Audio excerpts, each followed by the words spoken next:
हमके ना देखो आइडिया आयल है। हाँ, तनी से देर में लाखों कमाए के आइडिया। किडनैप के हाईजैक कके हम रुंझुन के खून लागल साड़ी के साथ ये दोसर लेटर भेजब, बदल देवी लेटर के और एकरा में लिख दे अब 10 लाख के जगह 30 लाख। अरे रुंझुन के वापस पावे के खातिर गुड्डू 30 लाख रुपया आराम से दे दी। कितना गिरल लोग बाड़न, कितना लालची उतना ही कमीना। एक बार हम गुड्डू के साथ रहे लगनी ना, तो फिर इनका गुड्डू के आसपास भी न फटके दे। ई का करे के सोच रहल बानी आप लोग? अरे जौन गुड्डू आप लोगन के अपन घर में रखलस ओकरा ही धोखा दे रहल बानी। अबे चुप साली नौटंकी। साली हमके जानत न हो का कर सकत है हम। और तू का कैले हो गुड्डू के साथ? वो तो तोहरा अपन घर में रख ले है तोहरा साथ। का कैले तू ओकरा साथ? धोखा। और हाँ, एक बात ध्यान से सुन लिहा, तोहार चेहरा पर जे मुखौटा है ना, जे नकाब है, एकरा खुला में नौच के फेंक सकत है हम, कबो भी कहीं भी।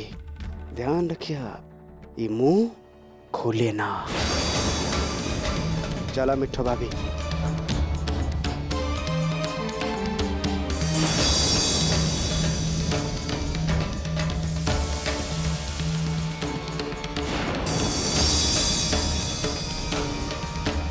इली मिठो भाभी, समय आ गई है रणभूमि में उतरे के। जाई। आय हाय विष्णु, हम तक कब्बे से तैयार बानी।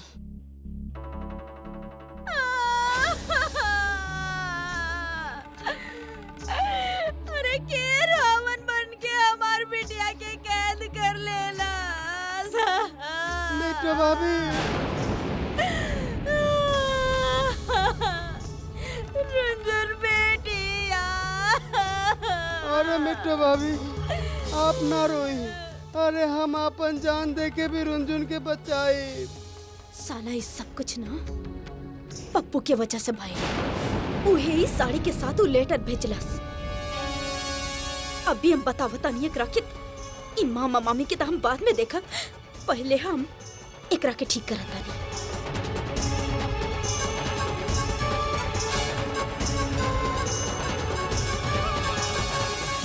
साला ई पप्पू के फोन काहे ना लग रहा? कहाँ दुबक के बैठल बा? भगवान का रे। अरे कौन अधर्मी अपनी बिटिया का घर उजाड़ने पे तुला है? भगवान अपनी बिटिया को बचाए लो।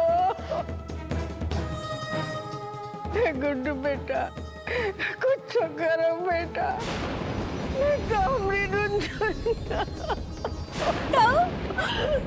अम्मा आप मत रोई ना, आप टूट जाए ना तो हम और हमारे बंटी जी हम टूट जाए। अम्मा हम टूट जाए। हम बिलोरा ने बिल्कुल सही कहा तुम्हारी। हमके तो वैसे ही बहुत डर लगा था। उठ जा बिलोरा। हाय हाय पंटू भाई साहब, अरे ऐसा घूर घूर करके मत रहो।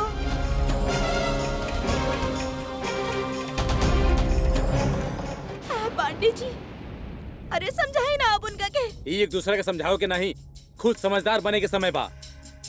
अरे इस समस्या का हल निकालो, कुछ सोचा। भैया हमके शाम तक के समय दी। हम देखे थे साला कौन कन्नौज में किडनैपर पैदा हो गई था। मार मार के साला के भूसा बनाई दे। कुक्कन, कोनो जरूरत ना है किडनैपर के ढूंढे के। और दिमाग में तोहार भूसा भरल है। किडनैपर साला बाहर घूम रहा है जे तो के ढूंढे से मिल जाई, और हम रुंझुन के किडनैप कैले हई। अरे समझत काहे ना बाड़ा तू? केस बहुत पेचीदा है। अगर किडनैपर के पता चल जाई तो लेवे के देवे पर जाई। अबे विष्णु पाड़े ना, अबे बिल्कुल सही कह रहा बड़ा कुक्कन। अरे हम तो कहता नहीं ना विष्णु पाड़े के कोनो भी तरह से पैसा जुटावा और मार दो वो किडनैपर के मुंह पे। गुड्डू, गुड्डू कहाँ जाता भैया? पैसा के इंतजाम करे जाता नहीं अम्मा।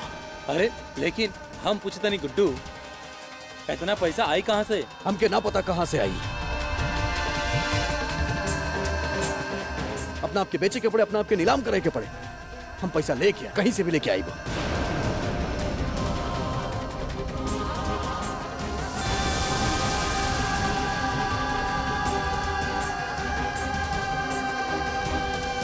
ई गुड्डू सही कह रहल बा।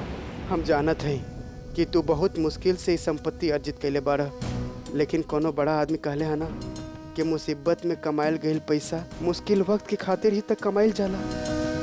अरे विष्णु एकदम सही करल बा गुड्डू। ये सब सुख सुविधा ना आते जाते रही। जीजू जीजू आप प्लीज दीदी के वापस लेके आ जाएं। और ये हमारा सारा गहना लेके चल जाएं, लेकिन दीदी के प्लीज वापस। पांडे जी इक्का बोड़म पना करल बड़ी देवी। अरे समझावा एकरा के। हम कहते नहीं मिट्टू जी, अरे कुछ बोलल ठीक नहीं के। और वैसे भी हम और आप का कर ले जाई। घबरा मत महादेवी, तोहर दीदी की कुछ ना होके देब, हम कुछ ना होके देब।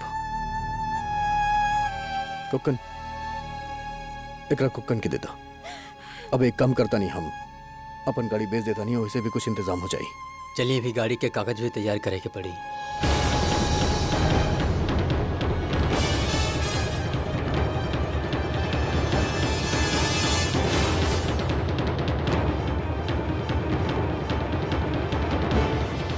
इस सब पप्पू यादव के कारण भइल बा।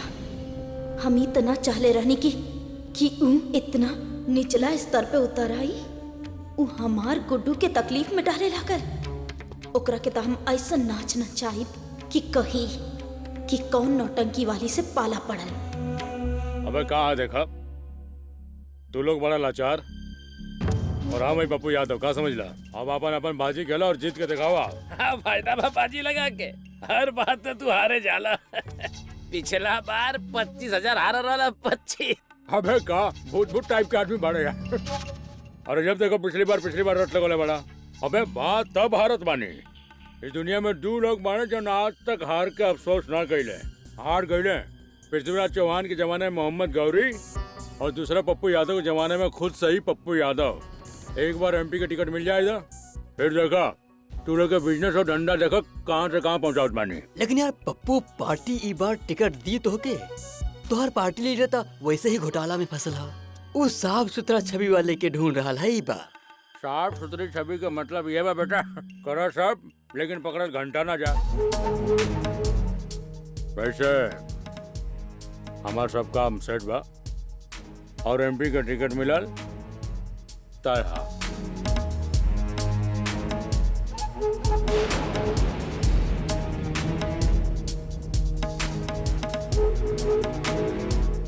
क्या कहते रहे तू लोग? कि हम कभी जीते नहीं है बेटा। हार के जन जीतेला ना वही का असली खिलाड़ी कहा जाला बेटा। ये देखा। अरे यार, अरे वाह पप्पू, तुहार तो देखत ही देखत किस्मत पलट जाला आजकल। अब एक बदलल भइल किस्मत के पीछे कोनो औरत के हाथ लगेला। पढ़ा लिखल वाला फालतू बात मत कर, समझला। चलो भाई, हार गईला तो लड़की और लड़का। अरे जब देखो बगैती पता बड़ा दूसरा बड़ा बड़ा। चलो कुक्कन यार, महादेवी के सारा गहना बेचे के बाद, अपन गाड़ी बेचे के बाद सिर्फ 15 लाख के इंतजाम भइल बा। बाकी के 15 लाख के इंतजाम हम करे के बा, और कैसे करब समझ में नहीं आवत। हमें यह तो हमहू सोच रहा है कि बाकी के 15 लाख रुपया के इंतजाम कैसे हुई। भैया एगो तरीका बा, लेकिन आपके अच्छा लागे ना अच्छा लागे। बेटा इस समय ही सोचे के नहीं कि का अच्छा लागी का बुरा, बतावा का तरीका बा। एक जगह बा जहाँ से पैसा मिल सकेला। कौन जगह मिल सकेला बताओ हमके। भैया पप्पू यादव बा ना, वो ब्याज पे पैसा देवेला। अगर आप ओकरा से बात करी तो पैसा जरूर मिल जाये। दिमाग खराब है का तोहार? तो के पता ना पप्पू यादव ने ही ललिता निवास के नीलाम करवाइले रहे, और वही की वजह से भैया के एगो घर और दुकान बेचे के पड़ल रहे। इस समय हमारा पास और कोनो रास्ता नहीं है। हमके रंजन के छोड़ावे के बा, हम छोड़ा कैसे भी। एक काम करता नहीं, पप्पू यादव से जाके बात करता नहीं, शायद हमके पैसा दे दे। लेकिन भैया चुप रहा, तो सिर्फ फालतू में अपना गुमान में रहता सब खत्म हो जाए। हम के रुंझुन के छुड़ावे के बस हम चलता नहीं हो, पप्पू यादव से बात करता। चलता नहीं टिल्लू।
कैसे हो गए बंटू जी? हाँ, हम तो चिट्ठी में 10 लाख रुपए लिख ले रहा ना, तो अब 10 लाख के 30 लाख रुपए कैसे हो गए अचानक? वह तो मतलब ये बंटू जी समझ गई नहीं कि पैसा की रकम के बढ़ाइला था के बिल्ला रानी? ता अरे वो नीलू नौटंकी वाली वही ना बंटू जी, 10 लाख के 20 लाख और बढ़ा दे ले हा। इकर मतलब ई हा बंटू जी, क्यों नीलू जितना भोली दिखा था ना उतना हाना, और जितना अच्छा अच्छा बोला था ना वो सब एक तमाशा तमाशा। बिल्ला रानी तो अब का होगी? ता अब देख जाए बंटू जी कैसे होकर लालच के सारा सोना ना रोल गोल से भी ज्यादा गया गुजरल हो जाए। हम उन नीलू नौटंकी वाली के ना बंटू जी इतना आसानी से 20 लाख रुपया कमावे नहीं खे दे।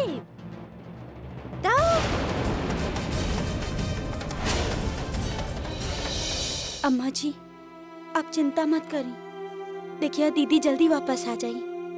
हाँ और वैसे भी दीदी तब भागो वाली बाड़ी ना, उनका साथ तक कुछ भी बुरा ना हो सकेला। आप बस परेशान मत होई, सब ठीक हो जाई। अरे बिटिया कैसे परेशान ना हुई है, तुम्हारी दीदी भागो वाली है, लेकिन उसका भाग ओके खातिर नहीं चलत है। अरे कबो सुनी हो कि पेड़ अपन फल खात हो कि नदी अपन पानी पीत हो? नहीं ना, ऐसे ही भागो वाली का भाग अपन खातिर नहीं चलत है बिटिया। अब तो बस भगवान का सहारा हो। हमका विश्वास है भगवान का दरबार में देर है पर अंधेर नहीं है, लेकिन अभी तक कोनो खबर नहीं आई। कौन जाने का हुई है।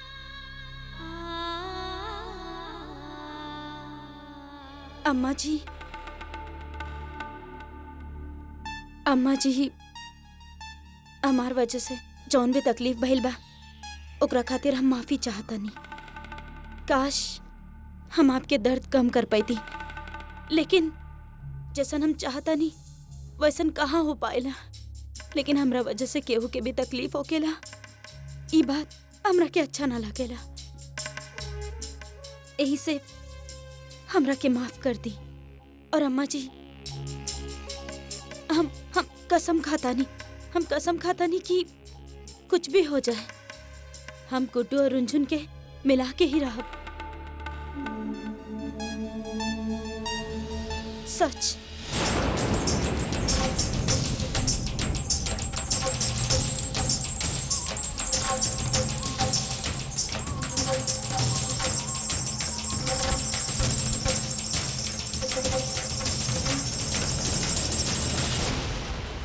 हाय नीलू नौटंकी, इनायिका के अभिनय तो देखा, पल में पुतली बाई, पल में सती सावित्री।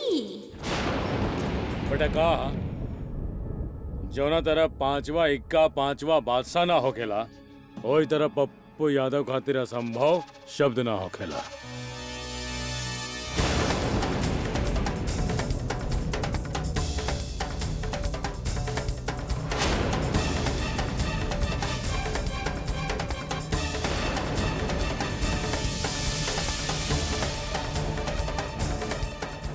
अबे गुड्डू शुक्ला यहाँ कैसे?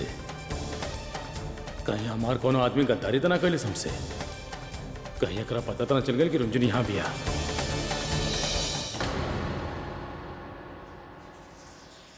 एक मिनट रुका वहीं पे, आगे आओगे जरूरत नहीं है, हम आवत बनी।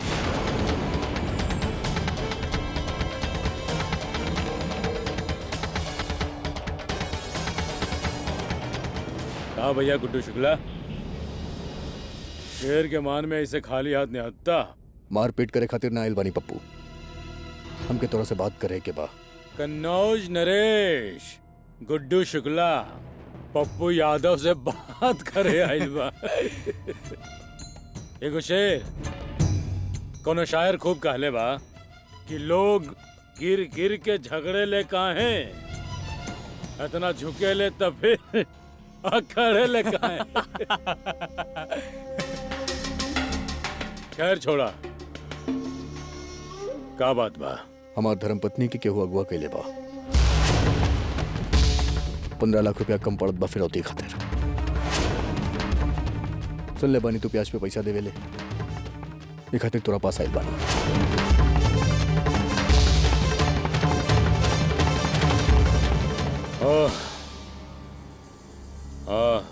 ऐसा मत दोस्त लोग, तनी आज धंधा पानी के बात बा, हम निकाल बैठे जे फिर से बाजी लागी, ठीक बा? चला।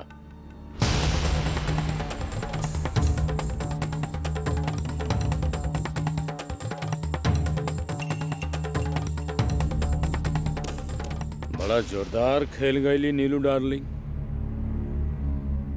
जोना थाली में खैलस वही के तोड़ के गिलास बना दे आलस।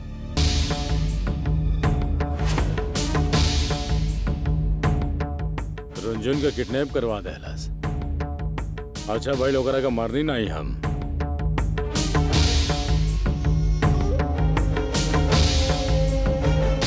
पप्पू यादव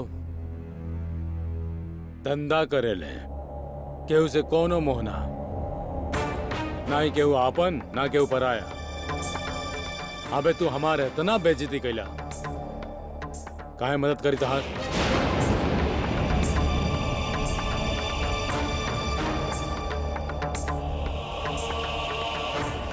का बना पप्पू यादव, तार हमार कोनो दुश्मनी नहीं है, लेकिन फिर भी तोरा लागत बा कि हम तोहार बेइज्जती कैले बनी तो लोड़ना लोग के सामने हम तोहार हाथ जोड़ के माफी मांगे वाला बनी।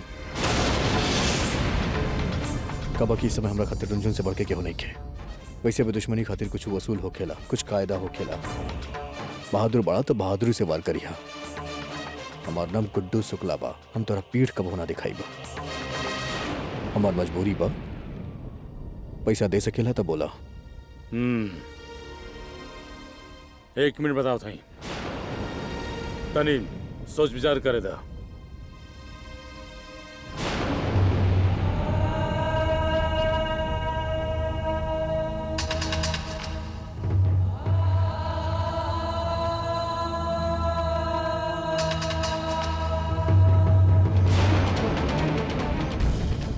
गुड्डुआ के तो समझ में आ गई, लेकिन ये नीलू का चाहत भी है। पहले बोलस कि रुंझुन के मार दा, अब रुंझुन के नाम पे पैसा बनावत भी है। वो तो गुड्डू के पावल चाहत रहे, लेकिन ये सब पप्पू यादव दे सकेला तो बताओ, हमके बहुत जल्दी बा, ना तो कहूँ और से इंतजाम करी। चलो ठीक बा, पप्पू यादव मजा ना लियन, मदद करियन, लेकिन लिखा पड़ी नियम कानूनी सब भी तबा। एक काम करे, घर के कागज लिया हुआ, ओकरी बाद तुम्हार मर्जी का पैसा, हमार मर्जी का ब्याज। पैसा दे के घर छोड़ा ले जाइए का?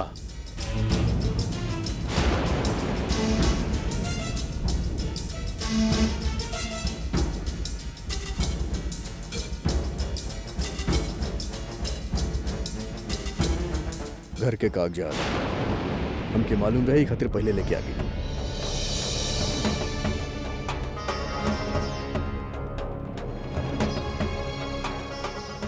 ए, अंदर से पैसा लेके आओ। आओ बैठा।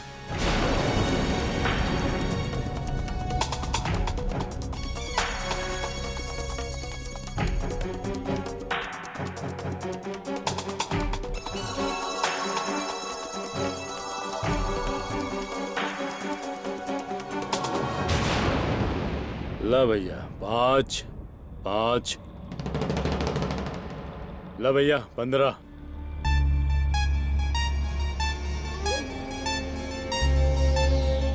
जा छुड़ा ला अपन धर्म पत्नी के, मिल जाए तो फोन कर दिया। सही समय पे काम आइल बड़ा तू। तार कर्जा भूल अब ना, उतार देबा।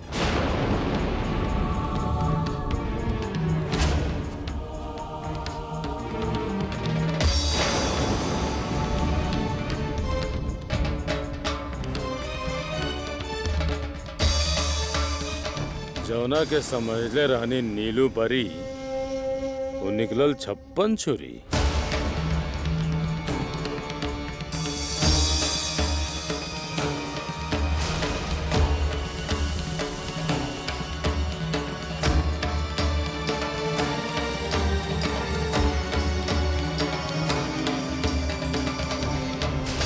ये सब का चल रहा बा पप्पू यादव? का खेल खेल रहा बड़ा तू? खेला भी खुद, बेईमानी भी करा, इल्जाम हमरा ऊपर लगावा।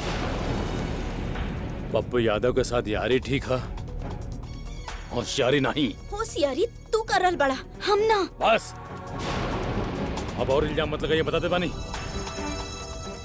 हम जन वादा कैले रहनी निभा देनी। अब तो हर बारी बा, इलेक्शन के समय आ रहल बा, हम जन टिकट मंगले रहनी हमरा मिले के चाही, न तो देखा का हालत करते हैं तोहर हम। हमरा के बेवकूफ समझ के रखले बड़ा तू। हम का ले रहली तरह से कि हमरा के रुंझुन के साड़ी चाहिए खून से लथपथ। तू का कहला? रुंझुन के साड़ी भेजला और साथ में लेटर भेजला जेकरा में तू फिरौती मांगला। का सही करल बानी, फिरौती मांगले बड़ा तू। का बोलत बाड़े रे? रुंझुन शुक्ला के खून से लथपथ साड़ी हम भेजौले रहनी और मैं चिट्ठी लिखले रहनी कि रुंझुन शुक्ला सिधारी। अबे रुंझुन मर गल तो फिरौती काहे के? का? तू ना कहला है सब? हम भी ना कहनी है सब। फिर तेसर के बा जौनी सब कुछ कर रहा बा।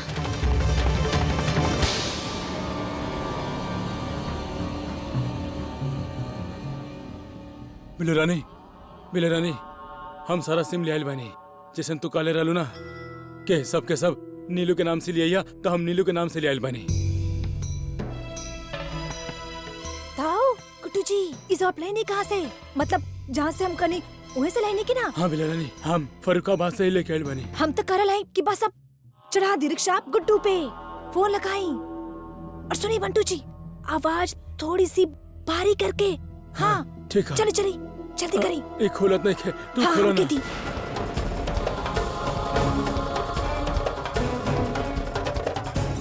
हाँ दी, कौन सा डाली?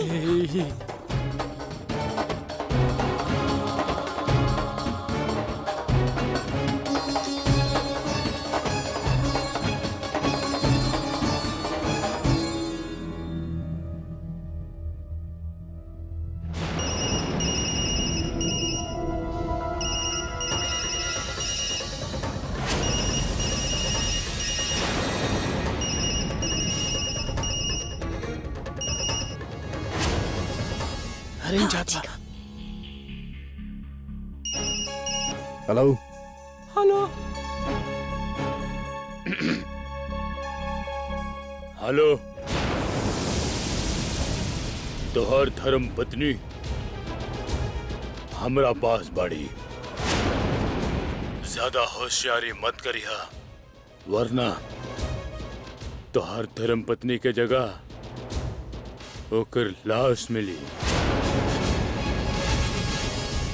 अब हमार बात ध्यान से सुना।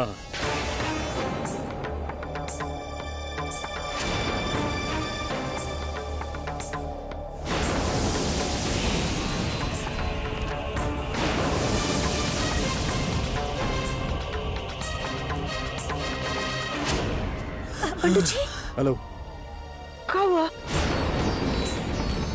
किडनैपर 5 बजे बुलाई बा करोड़ी जंगल में। हम चलाता नहीं। सुना गुड्डू, देखो तोहार अकेले जाइल ठीक ना है। हम क्रिमिनल के साइकोलॉजी अच्छा तरीका से जानी ले। साला कब कौन दाव खेल दी हमके पता है। किडनैपर से डील करे में हमार वकालत के अनुभव बहुत काम आई। हम चलत ही तोरा साथ। वो हम क्या अकेले बुलाई बा, तू है जे रुका। अरे ओकरा से का फर्क पड़ेला अकेले जाए से? किडनैपर के पैसा ही चाहिए ना।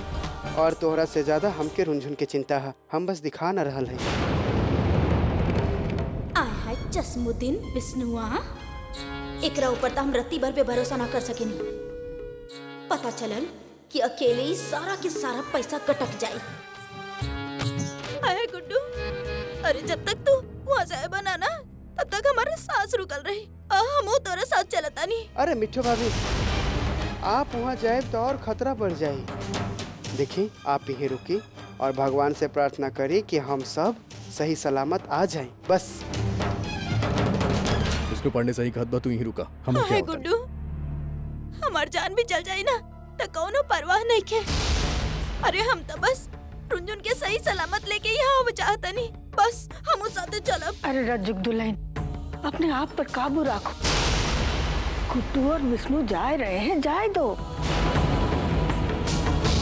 और वो जगह औरतन के जाने के लायक नहीं होते। तुम यहीं रहो। हाँ अम्मा सही कहता रे। चलो गुड्डू। चलिए भैया, हम भी चलते। कुक्कन, तू कहाँ चलता रे यार? पहले मिठू भाभी, अब तू। किडनैपर ना कोनो मेला लगा के ना रख ले वहाँ पर कि हम ओकरा कंधा पर जाए और झूला झूलब। इतना सारा लोग के देखी बिधक जाए। समझ ला, तू यहीं रहा। चलो गुड्डू। लेकिन भैया कुक्कन बात के समझा। तो एक काम करा, तू दुकान संभाला, हम तोरा फोन करत रहा। चला हाँ, विष्णु चला।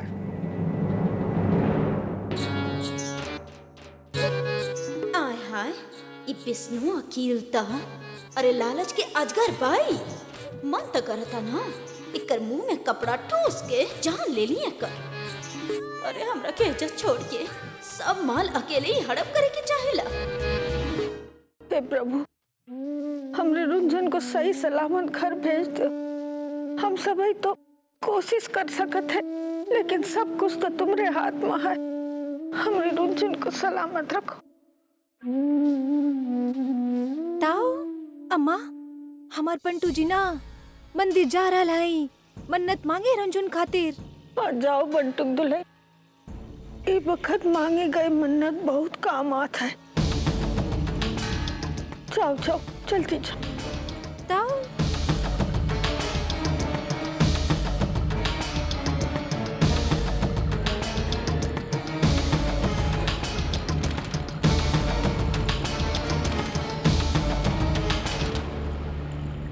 ताऊ पंटू जी, गुड्डू तो निकल गई ला, लेकिन उससे पहले ना हमके खरोड़ी पहुँचे के पड़ी। हाँ सही कहा तो बेलो रानी, लेकिन चिंता काहे कर पड़ो। हम बानी ना, हम शॉर्टकट रास्ता लेकर जान तक। हाँ चलो चलो चली। देखो कहा, हमके तो लगा था कि या तो कोनो घर के भेदी बा या तो फिर कोनो बाहरी लंगूर जौन हमरा तोहरा के लड़त देख के बिल्ली बन के बैठल बा। एगो काम करा, तू घर के अंदर पता लगाओ, हम बाहर देखत बानी। ठीक बा।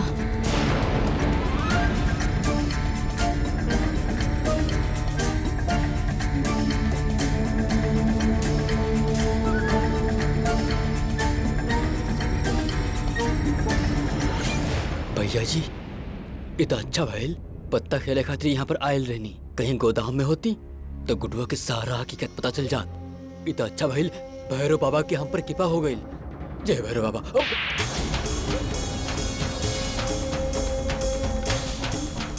भैरव बाबा बार बार कृपा ना करी है। यही खातिर गोदाम में पड़ल रहल ठीक बा, काहे के खतरा बढ़ गईल बा। ब्रह्म मुहूर्त से लेके संध्या बेला तक चौकन्ना रहा, कान खड़ा रखा। चला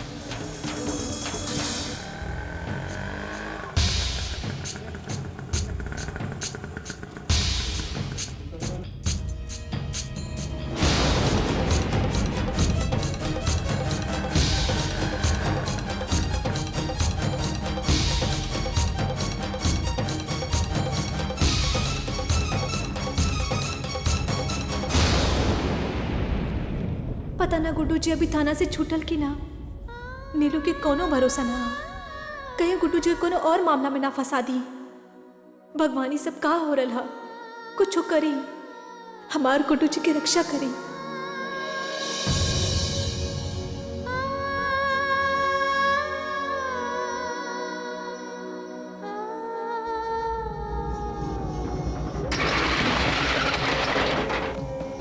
जल्दी बंद करा।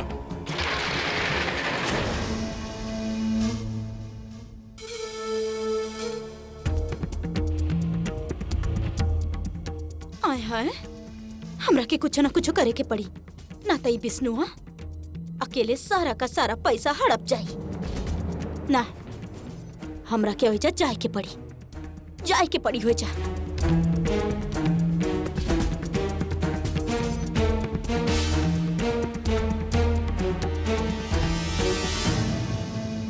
आय अम्मा, हमार तो कपार लगा था फट जाई। अरे ये सब ना रंजन की हालत सोच सोच के हमारा हालत हो गई बा ऐसन। ए देवी, कोई दवा हो तो अपन महतारी को दे दो। आहे रुका महादेवी, तू अम्मा के पैर दबाओ। अम्मा दवाई से नहीं के ठीक होके वाला हमार दर्द। हम सोचा नहीं डॉक्टर के यहाँ चल जाए और दवाई लेके आई। अच्छा ठीक है, जाया। आहे अम्मा, हम अभी यह बतानी।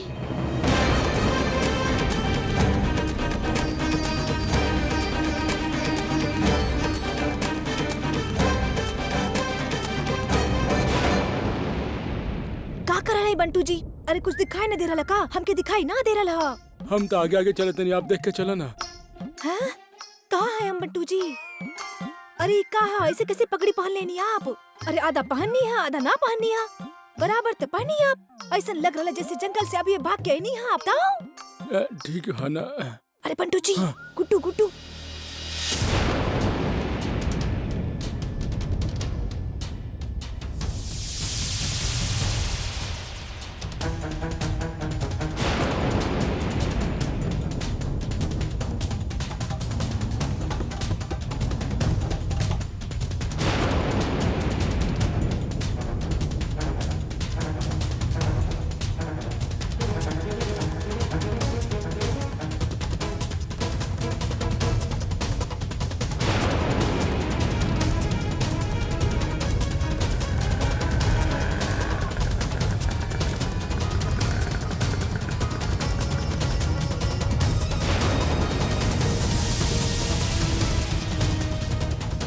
अब हमरा के एजा से पैदल जाए के पड़ी, नहीं तो केहू के शक हो जाई हमरा ऊपर।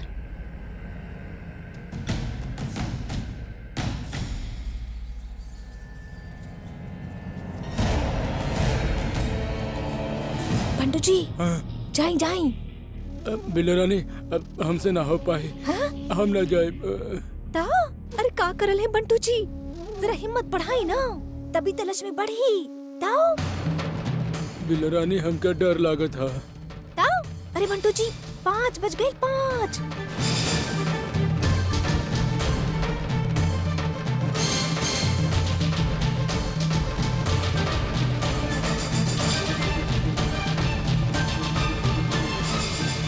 अरे अब का करी? कैसे ही बैग में से 20 लाख रुपया ले जाए। अरे किडनैपर के फोन आवे से पहले पैसा के हेर फेर करे के ही पड़ी।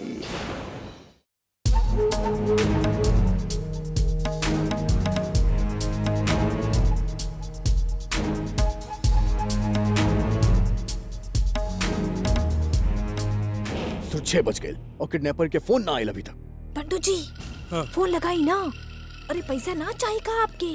अगर वो लोग हमारा आवाज पहचान गए तो पैसा का पैसा जाए और घर से निकाल दे हल जाए, वो अलग। अब समझ लो हमारे डर के मतलब बिल्लो रानी। हम आपसे कितना बार बोली है ना कि नाम मत ली हमारे यहाँ पर। अच्छा, अब हम तो नाम ना ले बिल्लो रानी बस। अब ऐसा घोरत का है बाड़ू। अरे हम वादा करता नहीं कि अब हम तो नाम ना ही ले बिल्लो रानी। लाई का? अरे फोन दी ना।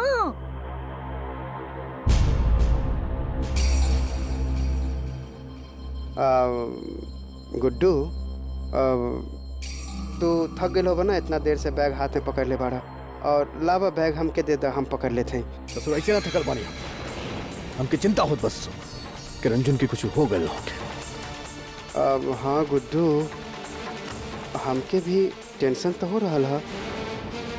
गुड्डू पैसा तो ऐसा चीज है आवत जात रहेले, अरे और आ जाई, लेकिन अगर रुंझुन के कुछ हो गई ना ना भगवान ना करे ऐसा कुछ हो जाए, लेकिन किडनैपर के फोन आ रहा था हमके लागल कि कहीं साला कुछ रुंझुन के ना ना।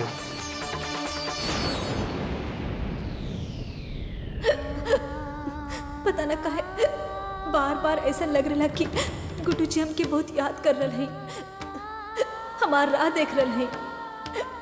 हमार मन इतना बेचैन यही खातिर हो रहा हमके पता है वो हर जगह हमके ढूंढ रहा है और हमके विश्वास है कि वो हम तक जरूर पहुंच जाई है। वो आज जरूर आई है हमके लेवे, आई है वो जरूर आई है। लागत बस ससुर किडनैपर के फोन। हेलो ए गुड्डू, ई का है सब? हाँ, कैसन बदमाशी दिखा रहा है? हम तोरा से कहले रहनी ना कि अकेले आई है, तब दूसरा आदमी के काहे लेके आइला साथ में? देखा हम मानता नहीं कि हाँ हमार गलती बा, लेकिन हमार कोनो गलत इरादा ना रहे। तू एक काम कर, तू पैसा ले जाओ, रुंझुन के छोड़ दा प्लीज।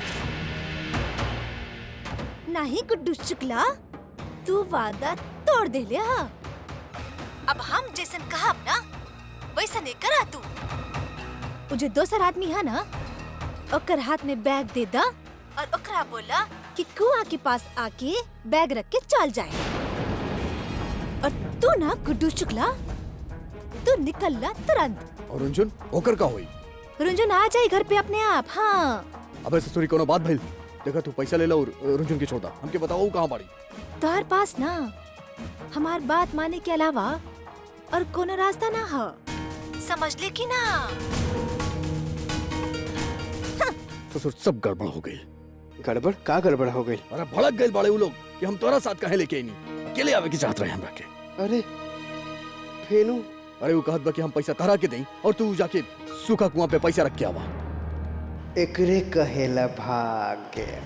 जय माता भागो वाली रुंझन, साक्षात लक्ष्मी हो तू। लेकिन गुड्डू, हमार रुंझुन के का होई? अरे कहत बा कि रुंझुन अपना आप आ जाई।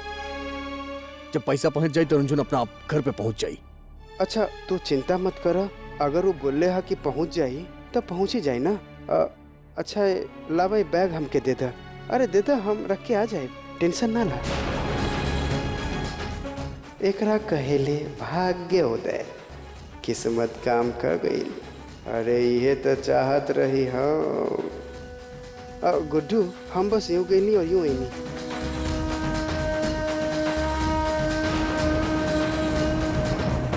लागता कि विष्णु फिर से कोनो जाल बोय देले बा, ना तो गुडुआ पैसा लेके काहे ना गई। कुछ हो जाए, ई विष्णुआ के ना सारा मजा अकेले ना लूटे देब हम। आवतानी हमो विष्णु पाड़े, आवतानी।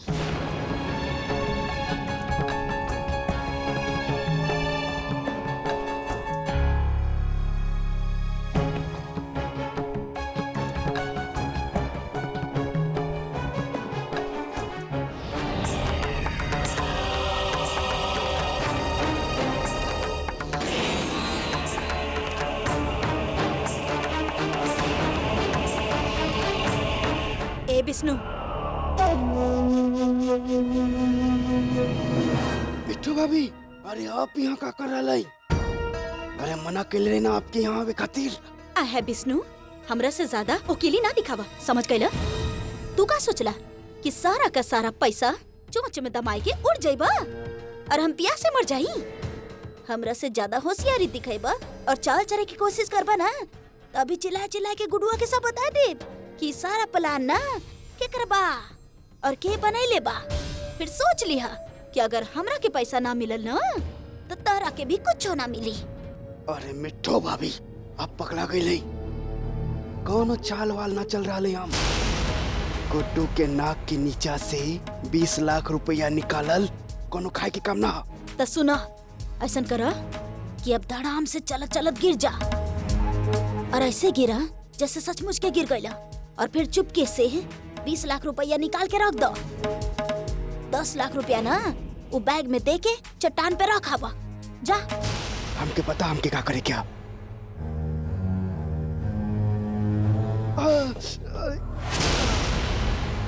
अरे कहोगे विष्णु पांडे सही तो बाड़े। हाँ गुड्डू, तनी पैर अटक गई है। ऐसा संभल के करिए। गुड्डू जी,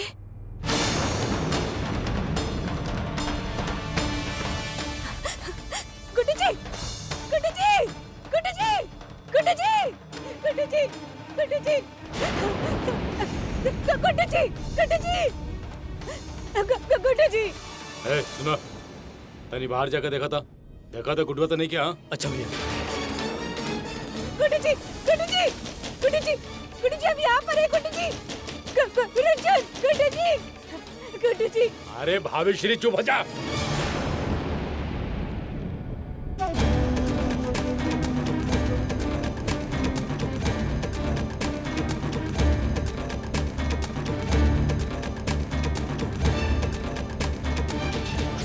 है विष्णु, अब तू चुप्पे चापे जैसे निकल जा।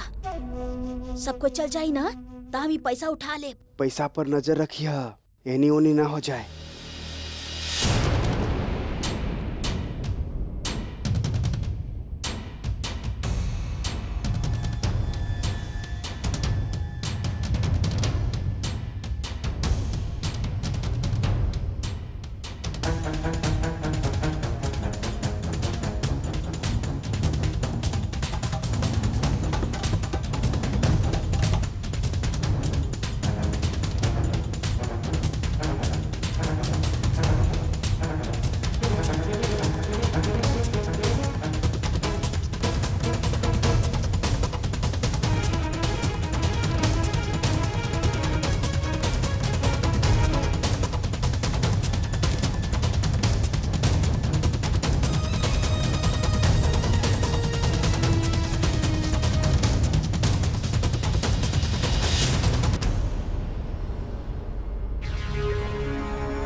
हेलो, पैसा पहुंच गए ना?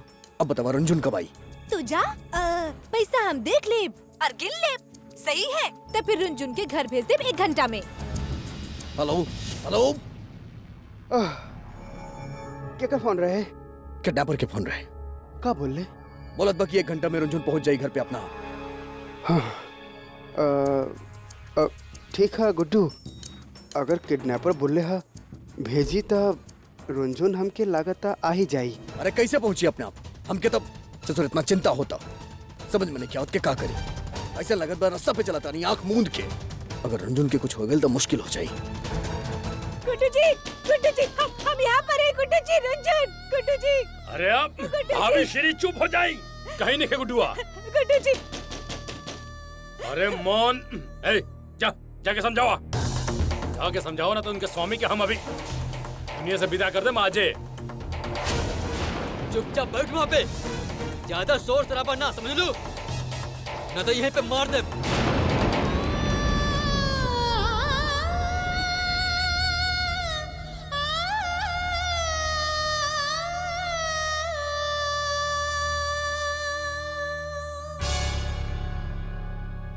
भैया जी, आपके अंदाजा सही निकला। गुडुआ बाहर खड़ा।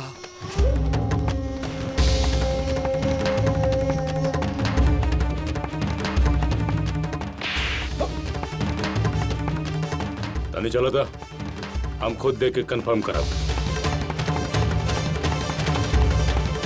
बंटू जी, एक काम करिए आप, जल्दी से जाके ना वो बैग उठा के लाएं आप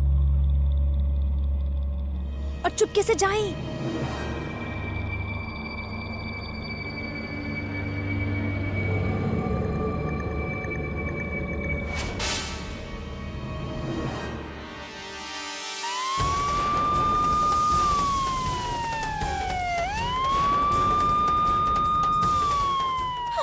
पुलिस वाला कहाँ से आ गए?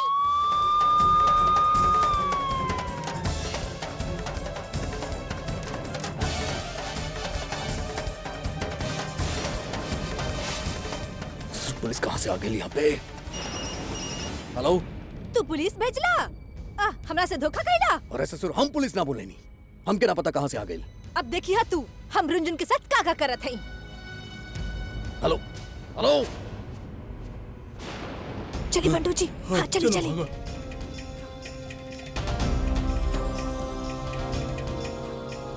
ये पुलिस कहाँ से आ हमके गई? कैसे पता कि पुलिस कहाँ से आ गई? हम थोड़ा ना बोले नहीं।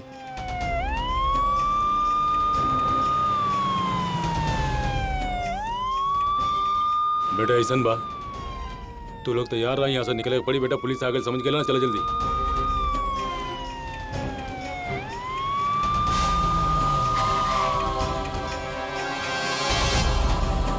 का भइले यहाँ पर? हवलदार तू आवा, देखा वहाँ पर, तू वहाँ जा।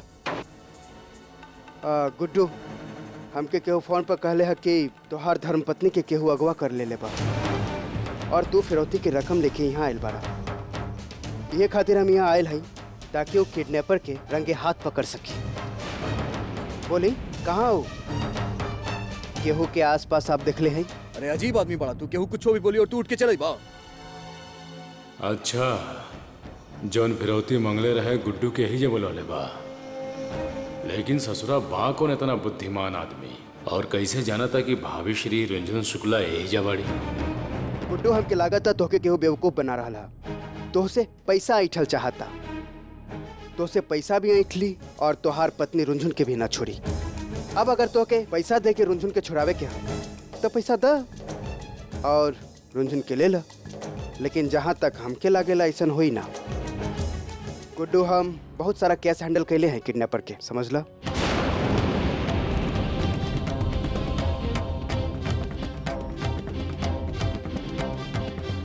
सर, ये पैसा मिलल हा, साबी बैग भी मिलल हा वहाँ पे।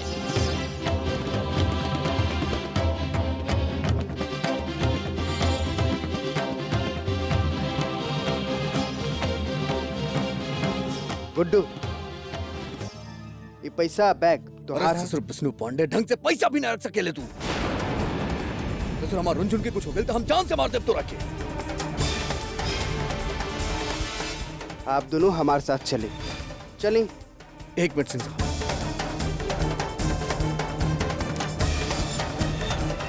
हम कैसा लगत बा रुंझुन आसपास पड़ेगा।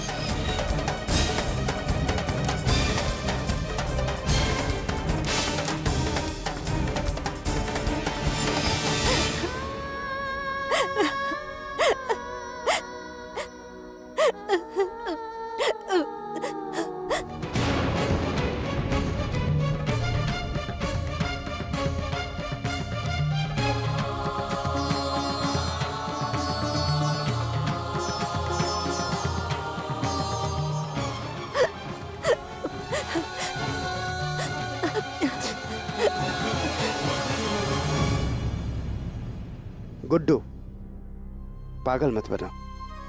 इतना बड़ जंगल में तू अपन बीवी के कहाँ ढूंढबा? अंधेरा में तीर मत मारा। चला।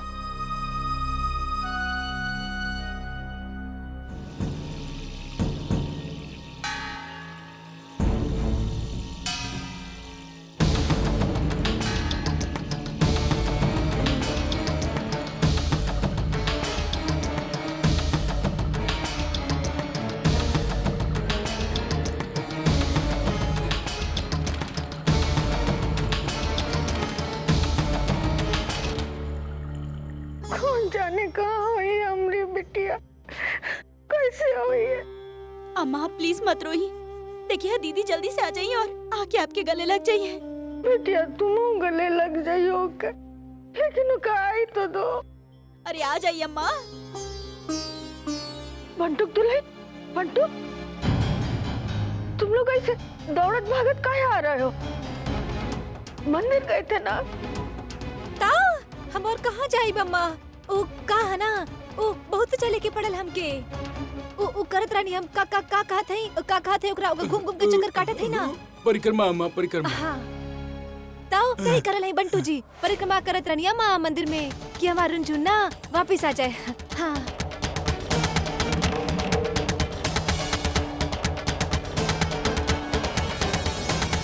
ताऊ ये सब ना अम्मा हम रुंझुन के खातिर ही कर रहे हई। रज्जुक दुल्हन, का हुआ? अच्छा हाँ कह रही हो? तुम तो डॉक्टर के पास गई रही। है अम्मा, हम डॉक्टर से दवाई लेके आवत रहली टहलत फिरल, लेकिन तब ये ना हमार पीछे एगो कुत्ता पड़ गइल। हम आपके का बताई, ऐसा दौड़ेलस, इतना दौड़ेलस, हमरा के लगल कि जिंदगी के आखिरी दौड़ बा अम्मा। वो खाली कुत्ता ना रहे, वो पुलिस वाला के कुत्ता के जैसे ना पुचकट्टा कुत्ता रहे।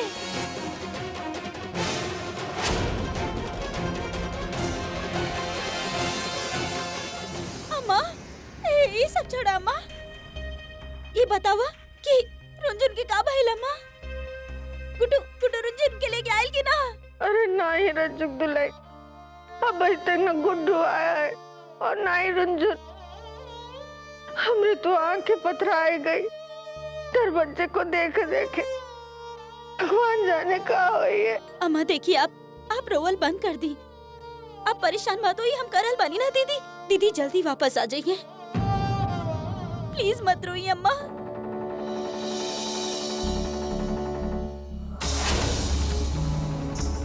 इस साला सब के सब शातिर बाड़े एजा पर, लेकिन कैसे पता लगाई कि सब कुछ के कर रहल बा?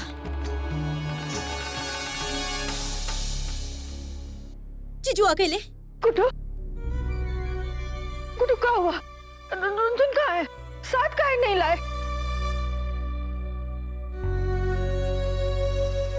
अरे बोलत काहे नहीं? का बोली अम्मा, सब खत्म हो गई, सब कुछ हमरा हिसाब से जात रहे, फिर अचानक वहाँ पुलिस आ गई।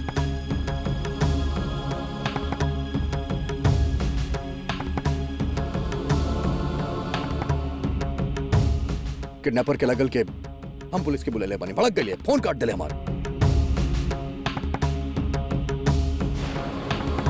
समझ में नहीं क्या होता अम्मा कि अब रुंझुन वापस कैसे आई। हे भगवान, कहाँ हुई रामरी बिटिया के साथ? यह तो हमके समझ में नहीं क्या होता अम्मा कि पुलिस के वहां पे के बुलेलस, के बुला सकेला पुलिस के आखिर?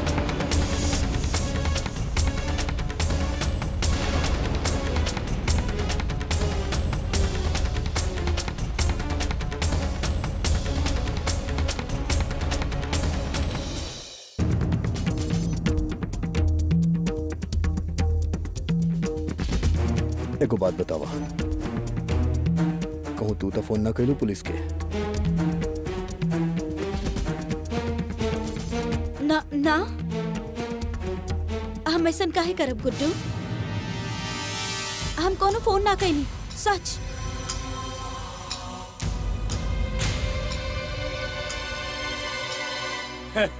पर हम ही कहा तनी, आप निश्चिंत रही। तू समझे या ना समझे, हम के समझा देब। हाँ रखा तनी प्रणाम।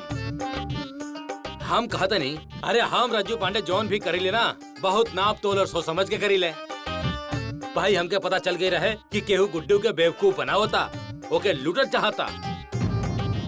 अब ये बात अगर हम गुड्डू को कहती तो सुनबे ना करित। यही खातिर हमरा दिमाग में आइडिया आयल पुलिस के, और हम पुलिस के फोन कर देनी।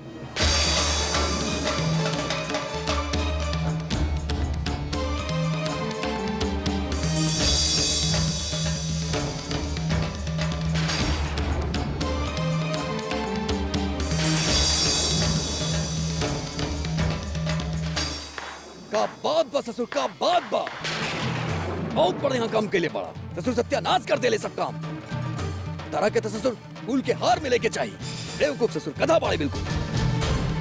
ससुर तोरा वजह से रुंझुन नहीं किया हमरा पास यहाँ पे।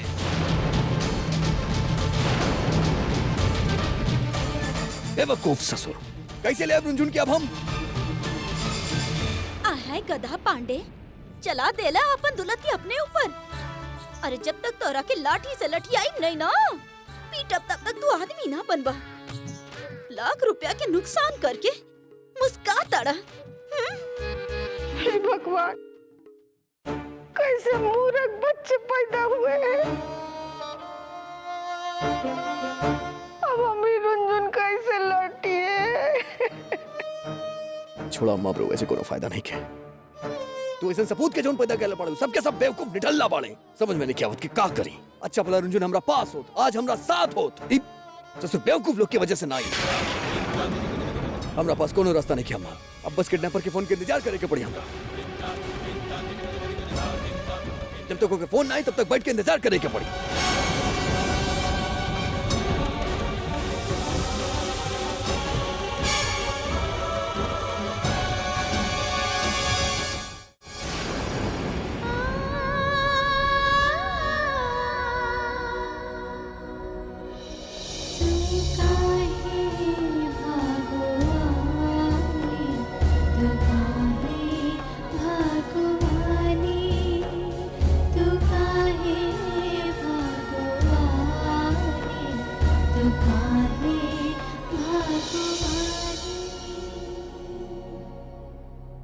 वो किडनैपर तो हमके धमकी देते रहे कि हम ओकरा धोखा देले बानी। अब बुरा से बुरा खातिर तैयार हो जा। कहूँ रंजन के कुछ ना, रंजन के कुछ ना, इससे कुछ ना होके दे हमर के, कुछ ना होके दे ओकरा के। फिर हम क्या ऐसा काहे लागत बाकी रहे कि रंजन कहूँ आसपास रहली वो जंगल में, लेकिन फिर भी ओकर कोनो आहट कोनो सुराग ना मिलल हमके।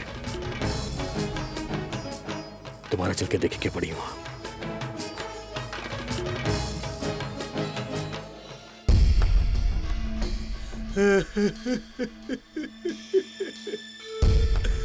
हमके माफ कर दे बिल्लो रानी, हमसे गलती हो गई।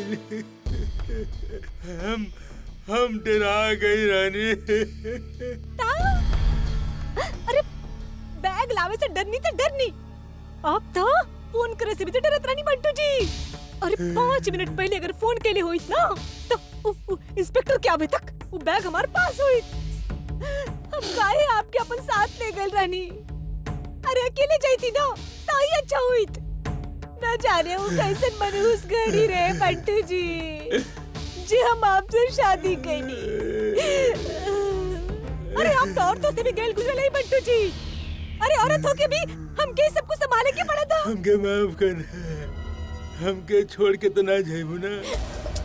हम तोहरा बिना कैसे जिए बिल्लो रानी, हमके माफ कर। पागल हो गई नहीं कहा बंटू जी है। आप ना अब जहाँ से आए रही ना अब वहाँ पे जाके बैठिए बंटू जी। हमारे पास बताइए, हमसे बात मत करी नहीं तो आपका सर फोड़ दे बंटू जी। अब काटे थे जाए ना।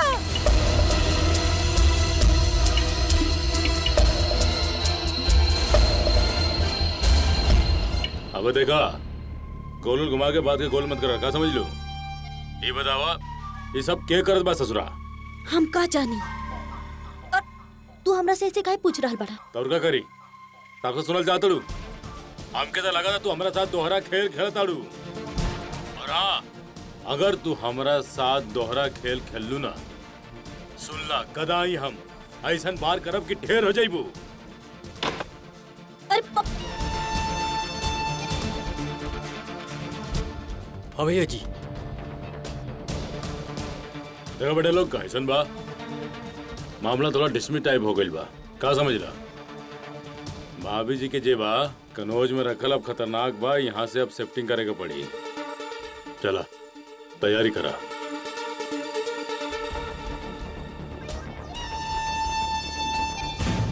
सब गड़बड़ हो रहल बा, का करी हम? हमरा के गुड्डू के पास जाए के चाहिए, काहे कि ओकरा के पता चले कि रुंझन मर चुकल बाड़ी त ओकरा सहारा के जरूरत पड़ी, और वो सहारा हम बनब।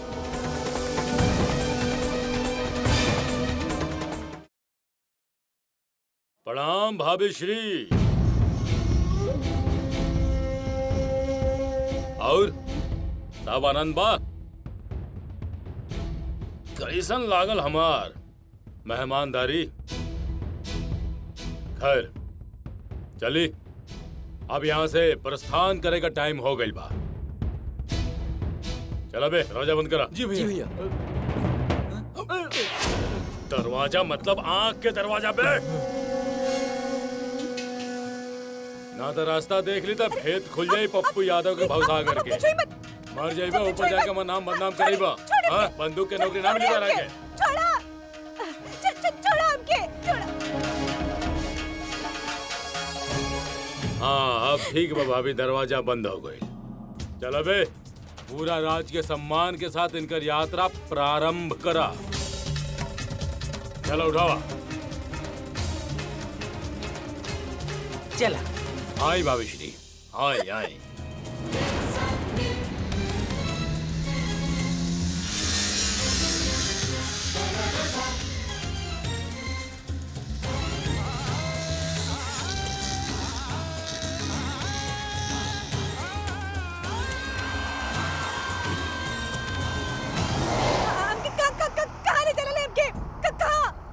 आराम से बैठी भाविश्री, पुष्पक विमान में बैठा के ले जाता नितारा के।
रंजन!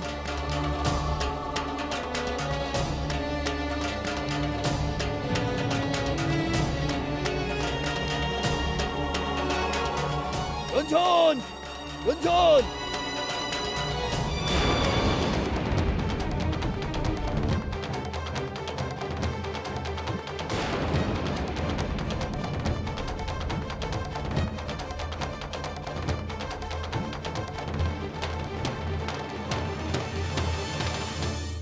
एक एक कहल जाला अंधा लोमड़ी के अकल लाख किलोमीटर दूर चले ले।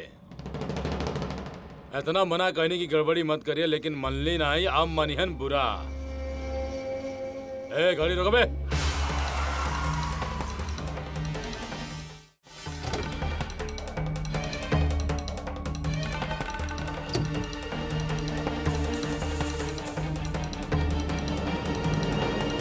कहाँ हो रहा है भाभीश्री? हम आपके इतना सम्मान देता नहीं, अब हमके बेवकूफ समझता नहीं। हमार हाथों में नौ चूड़िया बा, जरा ठहरा सजन, मजबूरी बा। का छल्ला निशानी छोड़त आओ तड़ू का? हाँ?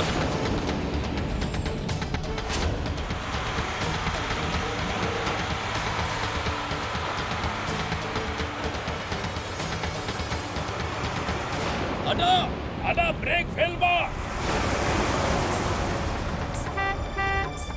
आप अपन जोन बा आभूषण गिरावत जाए और गुड्डू शुक्ला होकर ढूंढ के आप तक पहुंच जाइए।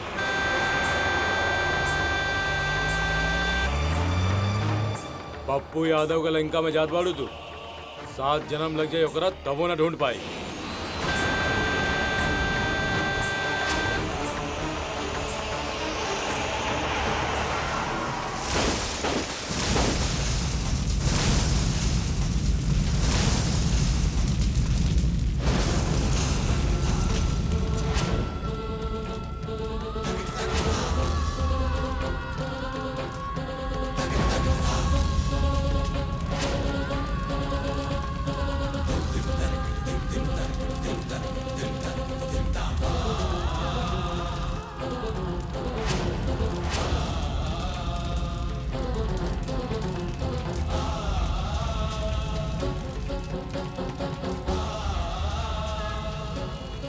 हर हर महादेव।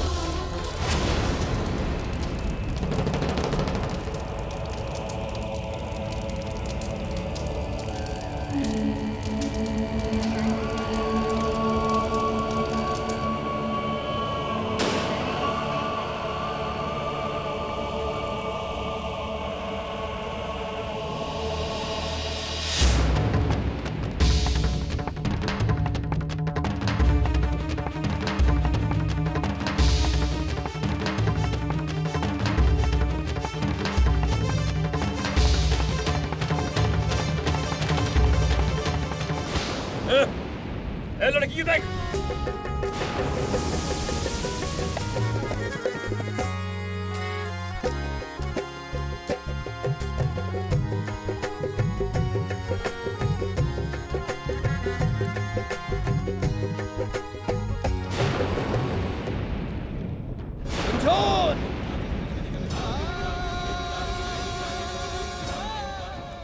रंजन! रंजन!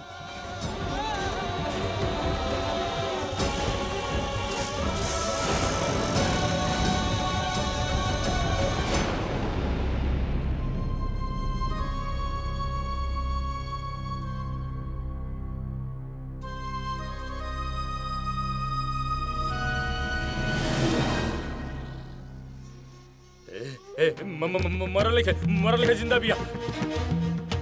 हमके समझ नहीं के आवत कि इतना तगड़ा एक्सीडेंट होखला के बाद बच कैसे गई नहीं। वही तो भैया लगा था कौनो करिश्मा भइल है आज। हाँ भैया जी, जौन रफ्तार से ई भिड़ंत भइल रहे, हमके केहू के ना बचे के चाहिए ना हम ना आप।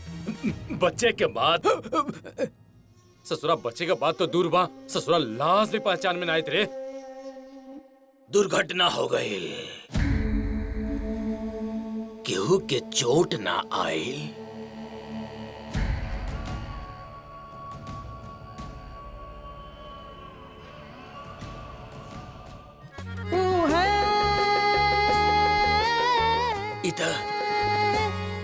इत भागो वाली हमरे रुनझुन भागो वाली भागो वाले माया के वश में हरा वाले आश्चर्यचकित बाड़ा।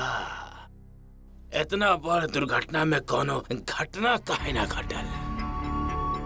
तोहरा पास कवच रहे, ए खातिर मौत के भी मार्ग परिवर्तित करे खातिर बाध्य होके के पड़ल। तोके धन्यवाद करे के चाहे भागो वाली के कि एकरा कारण तू सब बच गईला। ईश्वर के धन्यवाद कि भागो वाली तोरा साथ रहे।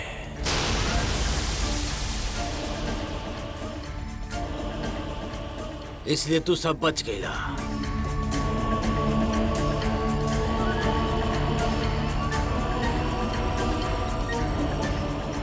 भागो वाली ना, कहा कि तनी विस्तार से बताई बाबा जी।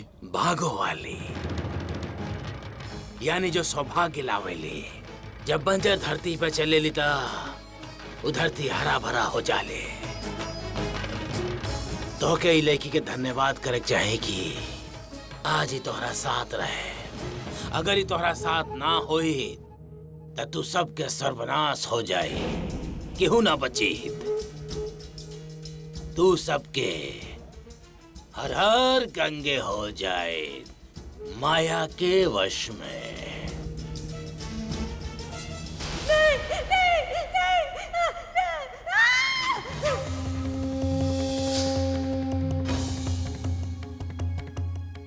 ससुरा पहला बार एकरा पे कट्टा दबनी तो मिस फायर हो गई, दूसरा बार दबनी तो अटक गई और यहाँ तक ट्रक्स भी लड़ गए। फिर भी सब हड्डी पसली सही सलामत बा, मतलब बाबा के बात में दम बा।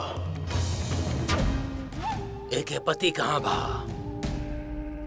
ज्वालामुखी गुड्डू शुक्ला जब बात बात पे आग उगेलेला। आवत बा। लेकिन आप भाभी श्री ओ कैसे जानतनी? गुड्डू भैया कैसे जानतनी बाबा? एक बार हमरा पास एक कुंडली लेके आई रहे, तभी से हम जान लेने की बचपन से ही भागो वाली बिया। तो लोगी एक कन्या के भाग से ही बचल बाड़ा, ना तो इतना बड़ा दुर्घटना के बाद केवल दुर्गति हो खेला, किंतु आश्चर्य के बाद आज गुड्डू शुक्ला भागो वाली के साथ काहे नहीं खे? अरे आप बताइए ना बाबा जी। ओ भैया गुड्डू असल में काम में फंस गए था। हम लोग शादी में जाते रहनी तब। अब वो बोले कि हम काम खत्म करके आओ था, तू लोग चला। असल में हमार लंगोटिया यार है, बस हम भाभी के लेके जाते रहनी है।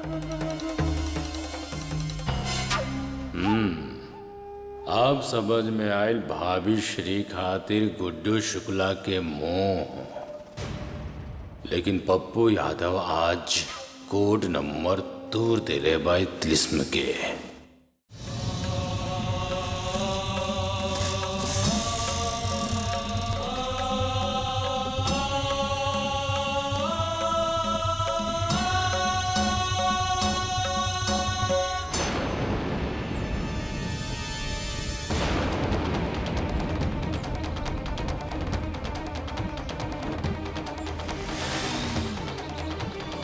सोचत का बाड़ा ही कन्या अचेत बिया।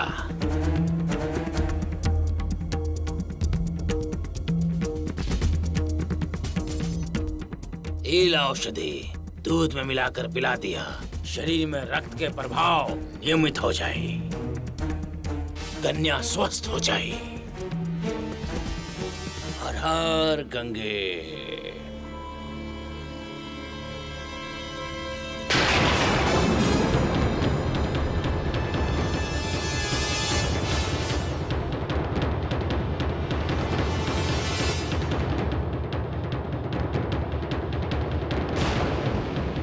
अबे जल्दी से एक 3 पहिया वाहन बुलाओ। 3 पहिया वाहन बेटा बहुत चित्रकोण मत बाड़े। दुर्घटना त्रिकोण, प्रेम त्रिकोण, भाग्य त्रिकोण। जल्दी से 3 पहिया वाहन बुलाओ और हवेली में सेट करो। जल्दी करो, चलो चलो।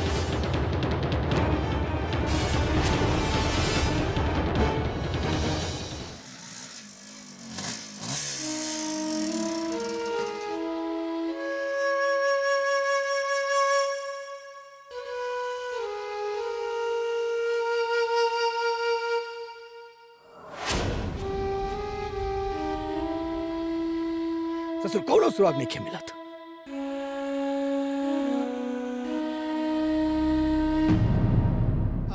ये 4 चूड़ी, सिर्फ 4 चूड़ी कहां ढूंढी अब रुंझुन के?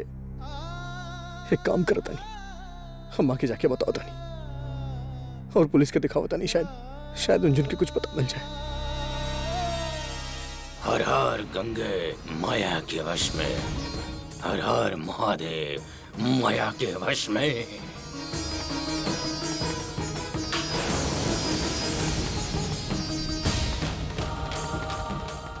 गुड्डू शुक्ला यहाँ जंगल में क्या करा था? माया के वश में। गुड्डू शुक्ला के दुर्घटना के बारे में बताओ के पड़ी।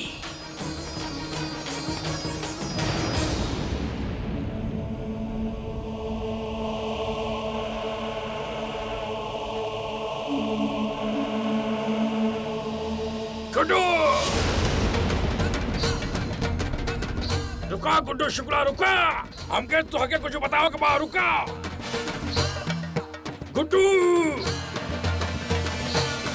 ठीक है, नहीं सुनल चाहता तो जो ये अभद्र व्यवहार खातिर तो के भुगते के पड़ी गुड्डू शुक्ला,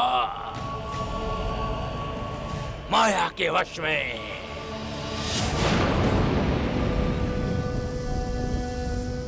आखिर ये सब हो का रहल बा? मतलब पप्पू कहलस कि वो रुंझुन के खत्म कर देलस और ओकरा बाद रुंझुन के फोन आयल, हम खुद ओकर आवाज सुनी और जब हम पप्पू से कहनी कि रुंझुन के खून से सनल कपड़ा भेज दा, तो वो कपड़ा के साथ फिरौती के चिट्ठी मिलल हमरा के। पप्पू कहेला कि ऊ चिट्ठी ऊ ना लिखलस, फिर के लिखलस? के कर रहल बा ई सब? ये सब कौन करा था? पुलिस भी ये सोचत हो कि बिल्ले रानी हम लोग चल के बताते भी के कि हमनी के फोन कैले रानी गुड्डू से फिरौती मांगे खातिर। तो अरे पागल हो गए हैं बंटू जी। आप जाके सब कुछ बताइए, अपन जुर्म कबूलब और उ लोग आपकी आरती उतारब का? ताऊ अरे हमारे प्यारे भोले बंटू जी, उ लोग ना आप ही के असली किडनैपर समझ ले ताऊ। और हम लोग कहाँ से लाए रुंझुन के? हाँ क्या कि रुंझुन तब मर चुकल है ना ताऊ। के ओकरा मारलस हा ये हमके ना पता। हाँ खून से सनल साड़ी के भेजलस हा? ये सब बात के जवाब कहाँ दी बाप बंटू जी? तो हम जाके बता देब ना कि केहू फेंक गई रहे खून से सनल साड़ी रुंझुन के। और सुनो ना, और फिर भी ना मान ले तो लेटर रहे ना वो देखा दे जाई और उनसे गलती मान ले जाई, माफी मांग ले जाई कि थोड़ा सा पैसा के लालच में आके चिट्ठी बदल दे रहनी बस। आपके का लागत है बंटू जी? आप जौन कहानी सुनाए तो मानब। आप जो रास्ता दिखाई चल पड़ी पुलिस वाला के रिक्शा रास्ता पे ताऊ। अरे बंटू जी वो गुड्डू शुक्ला के गुस्सा देखनी आप, गुस्सा आपके मुंह पे ना जगह जगह पे इतना सारा गड्ढा कर दी वो गुड्डू शुक्ला। और तब तक पिटाई करी वो इतर वाला गली में घुमाई घुमाई के, जब तक अब ई ना बताई कि रुंझुन कहाँ। और फिर आप कहाँ बताई? हाँ कहाँ है रुंझुन? हाँ हम कहाँ से बताएं? हमके कहाँ मालूम कि रुंझुन कहाँ बाड़ी? ताऊ अरे उहे तुम आपके समझावे की कोशिश कर रहा है ना, लेकिन आप हैं जे समझ ही न रहा है। अरे ये तो हमरे रुंझुन की चूड़ी है, वो मिली तुमका? हाँ ढूंढे उसका, वही कहीं होगी। देखिए अम्मा ओकरा के देखनी, लेकिन रुंझुन के कहूँ पता ना चला। लेकिन एक बात है अम्मा, रुंझुन सही सलामत बाड़ी, ओकरा कुछ भइल ना। तो चिंता मत करा, हम अपन आखिरी सांस तक रुंझुन के ढूंढब, चाहे कुछ भी हो जाए, ढूंढ के लाइब कहीं से भी।